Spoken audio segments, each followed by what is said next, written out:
Hello नमस्कार दोस्तों, मैं अभिनव राय एक बार फिर से आप सबका स्वागत करता हूं अपने यूट्यूब चैनल नॉलेज एकेडमी अभिनव में। और आज हम लोग बात करेंगे सीटेट सीडीपी एमसीक्यू बारे में। ऐसे सवाल जो केंद्रीय पात्रता परीक्षा में हमेशा आए हुए हैं और आते रह रहे हैं। ठीक है, तो वो क्वेश्चंस लेके आया हूँ सीटेट 2024 के साथ। बहुत ही इंपॉर्टेंट क्वेश्चंस, सभी सीडीपी के क्वेश्चंस शिक्षा शास्त्र से रिलेटेड क्वेश्चन है। ठीक है, तो जल्दी से जल्दी जो नए हैं वीडियो पे चैनल्स पे, वो चैनल सब्सक्राइब कर लीजिए, पूरा वीडियो देखिए, समझिए। ओके, यानी सीटेट याद करके आप पूरा नहीं कर सकते बिना समझे। तो समझना सबसे जरूरी चीज़ है। और एक बार आपके माइंड में ये तय कर लिया कि आपको किस तरह के आंसर लगाने हैं, तो फिर कोई क्वेश्चन आ जाए आप आसानी से कर लेंगे। ओके, तो सबसे बड़ी चीज़ है ब्रेन डेवलप करना, उस तरह के क्वेश्चंस को ध्यान में रखिए। ओके, तो चलिए क्वेश्चंस करते हैं हम लोग। तो पहला है, शिक्षा का उद्देश्य के अधीन एक तत्व है शैक्षिक दर्शन शास्त्र, शैक्षिक समाजशास्त्र, शैक्षिक शब्दावली या शैक्षिक मनोविज्ञान। तो शिक्षा का उद्देश्य शिक्षा शैक्षिक मनोविज्ञान का एक तत्व है। ओके, नेक्स्ट, चॉम्स्की के अनुसार भाषा अर्जित करने की एक अंतर्जात क्षमता को मानव की जैविक वंशंगति के फलस्वरूप प्राप्त हमारी अद्वितीय क्षमता है, जिसको कहते हैं भाषा अनुकूलन श्रेणी, भाषा अर्जन साधन, भाषा स्वीकार इच्छा या भाषा अर्जन क्षमता। ठीक है, तो चॉम्स्की के अनुसार भाषा अर्जित करने की एक अंतर्जात क्षमता जो मानव की जैविक वसंगति के फलस्वरूप प्राप्त हमारी अद्वितीय क्षमता है को क्या कहते हैं? तो जल्दी से बताइए, वो है भाषा अनुकूलन, भाषा अर्जन साधन। ठीक है, लैंग्वेज एक्विजिशन डिवाइस। ये पढ़े हो ना, भाषा अर्जन साधन। यानी बच्चा जब पैदा होता है तो अपने साथ एक LAD लेके पैदा होता है, जो भाषा को बहुत तेज़ी से ग्रहण करता है। उसी तरीके से इनके पास अपना एक यूनिवर्सल ग्रामर होता है। ठीक है, जिससे भाषा जल्दी जल्दी सीखता है। ये चॉम्स्की ने कहा था, याद देखिएगा। चॉम्स्की से रिलेटेड क्वेश्चंस बहुत आते हैं।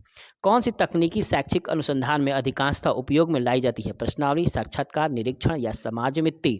ठीक है, तो क्या लगते हैं यहाँ पे? अधिकांशतः निरीक्षण का प्रयोग करते हैं, ऑब्जर्वेशन का प्रयोग करते हैं, अवलोकन का प्रयोग करते हैं। याद देखिएगा।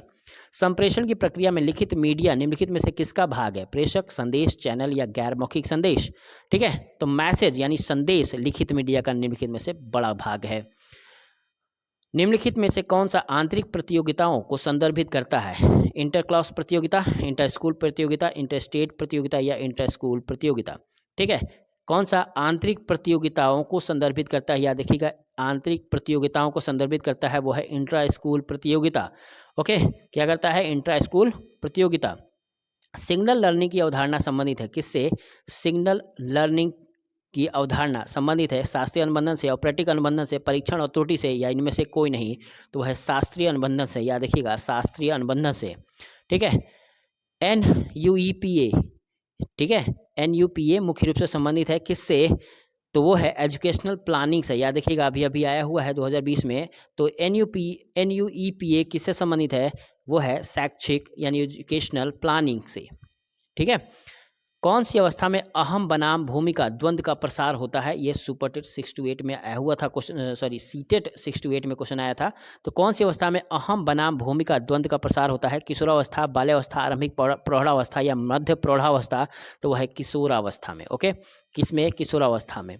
ब्लूम के वर्गीकरण के आधार पर उद्देश्य आधारित प्रश्नों के निर्माण में कौन सा विकल्प असंगत है? याद देखिएगा, ये भी 6 to 8 का क्वेश्चन है। ब्लूम के वर्गीकरण के आधार पर उद्देश्य आधारित प्रश्नों के निर्माण में कौन सा विकल्प असंगत है? विश्लेषण, मूल्यांकन, आत्मानुभूति या अनुप्रयोग। ठीक है, तो कौन सा विकल्प असंगत है? वो है आत्मानुभूति। आत्मानुभूति पे ब्लूम कुछ नहीं बोलते हैं। ओके, नेक्स्ट है, निम्नलिखित में से ब्रूनर ने बौद्धिक विकास की कौन सी अवस्था बताई है?